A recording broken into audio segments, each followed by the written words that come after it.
Thanks, Luke. Just some opening remarks. Afternoon, everybody. Appreciate your attendance this afternoon for what is obviously an exciting and, dare I say it, historic moment for our game in Wales. I think we're all too well accustomed, I think, to the drama, the recriminations, at moments of crisis in professional sport when coaches are appointed, or dare I say it, when they're sacked. And I think at these times of sort of crises and stress, I think it's easy at times to perhaps make the wrong decisions. So Martyn and I set off a couple of years ago now, and Martyn has driven the process, to be fair, to do our utmost to try and ensure that we wouldn't sort of experience that sort of crossroads in the future. So over the last couple of years, we've met a number of coaches around the world, which allowed us to compile a very, very strong shortlist.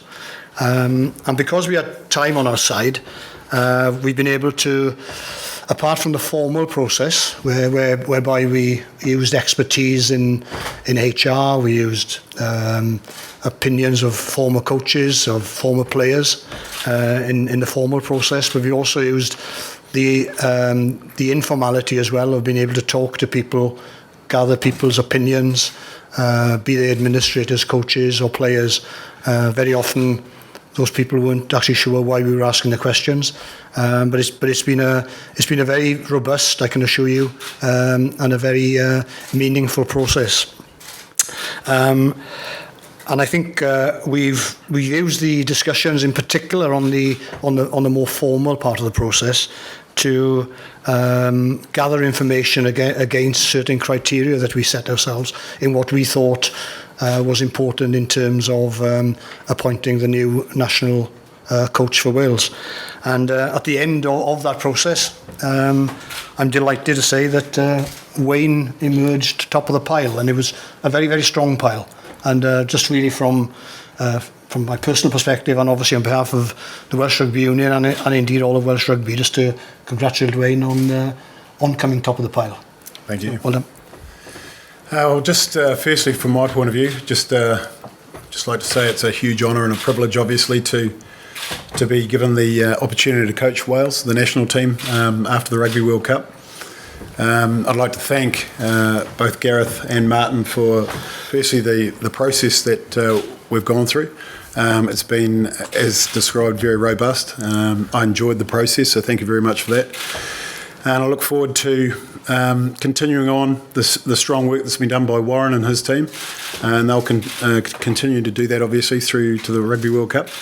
And I'd like to think that I'll do everything I can to try to emulate some of the results that they've got, and where we can try and improve things. So just thank you for the opportunity, and we look forward to the coming years. Thank you, Wayne. Any questions, please, at the top table?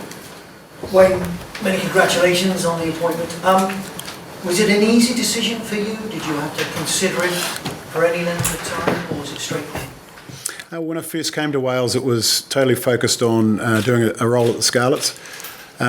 Knowing that if that job went well, hopefully that would lead to something else. I had a taste, as you'd be aware, of international rugby with Fiji and thoroughly enjoyed that. So clearly, for me, it was a matter of how would I fit in Wales outside of rugby.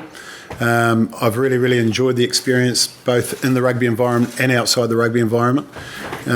So for me, when the team started to perform and play as well as we had hoped, if this opportunity arose, I was going to look very, very seriously at it. And for me, it was a no-brainer at the end of the day, going through the process that the union's in good hands, and I'd like to be a part of it.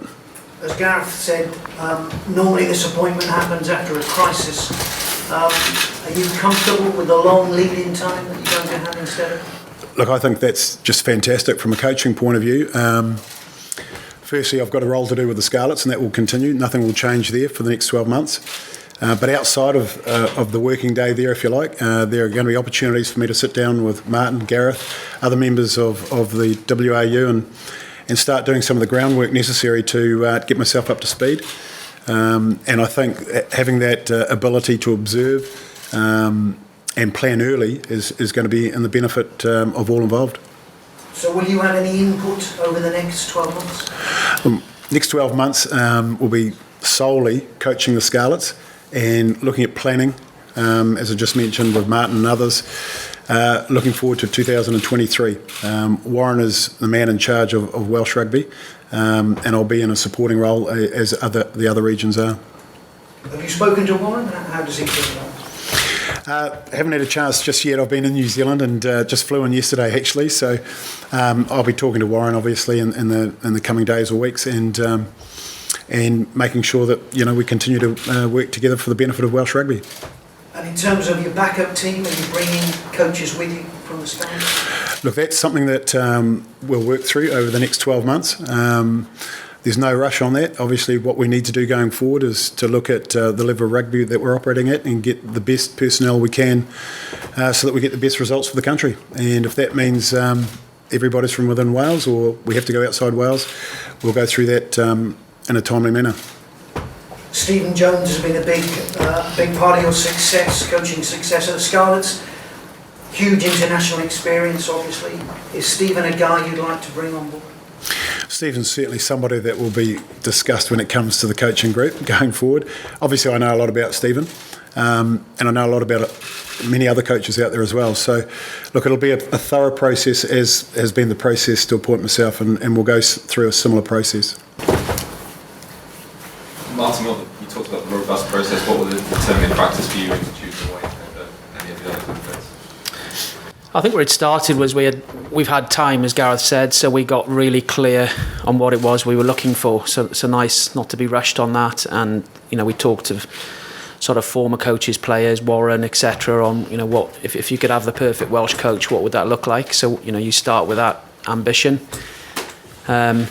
Went through a pretty rigorous process. If I was going to highlight 3 or 4 things, I think the first thing is winning. So international rugby is all about winning. So we were always looking for somebody with a track record of success. Piece around the culture and the environment. So how do we get that right in a way that that works for the players, the coaches, the support staff? So that was a factor. One of the insights that came out was selection. So being a good selector, our view is that some of the best coaches are also the best selectors. And I mean that on 2 counts. So one, how can you spot talent that's emerging? And our belief is that Wayne's done that at the Scarlets. But also, how can you make players better? And that could be somebody early on in their career or somebody late on in their career. And again, we thought that there are examples of Wayne having taken players and making them better. So that was a factor. And then probably the other thing I'd throw in is, as you know, we've worked very hard in Welsh Rugby to get ourselves joined up so that professional rugby, whether that be Wales, age grade 7s or regional rugby, is as joined up as we can make it. So somebody who was going to carry that on was going to be critical. And obviously one of the advantages of having Wayne on the team is that he's been in that sort of environment for 4 years, so we don't really have to break stride. And he'll have a kind of perspective from a region and a perspective from Wales, so we think that's quite valuable for us. Wayne, what would you, given your experience, say are the biggest differences between coaching at regional club level and international level? What are the different demands? Well, I think at the international level, obviously, you've got a bigger pool of players to select from. So from a selection point of view, that's a big bonus. I think the length of the season is very, very challenging from a Scarlets point of view or a regional rugby point of view. So I think there are some obvious differences there. I think the challenge is going to be, I guess, the lead-in time to matches. Having your hands on the players is probably one of the biggest things. So leading into test windows, I guess, is going to be the sort of planning and detail that Martyn and I will be working on to make sure that, I guess, we give ourselves as much opportunity to prepare the team as well as we can. That would probably be the main challenge, is the length of time or lack of time that you have compared with the lower competition. Certainly, though, it's exciting to be able to get your hands on, as I say, a bigger pool of players with probably a bigger skill base to work with. So looking forward to that. Any further questions for top table? Just in terms of the year, I mean, it's something that Byrne Cotter did with Scotland, wasn't it? He was announced 12 months in advance. Yourself, is it going to be difficult at all not to throw your mind forward at times? So you've been doing this Scarlets for 4 years, another year of it now. In terms of your focus, is that something that's an issue at all? Well, I'd like to think not. And those are the things that we'll be working on, in the coming weeks. But certainly for me, and Martyn's pointed this out along with Gareth, that it's the Scarlets for the next 12 months. Obviously, there'll be opportunities outside of my window with the Scarlets to start doing some work on the planning for 2023. But definitely it'll be Scarlets first over the next 12 months. But obviously in the background, for me, it's exciting to be able to have that lead in time. So I think it's a positive. We all done, everybody? Thank you very much. For all classes, you want to have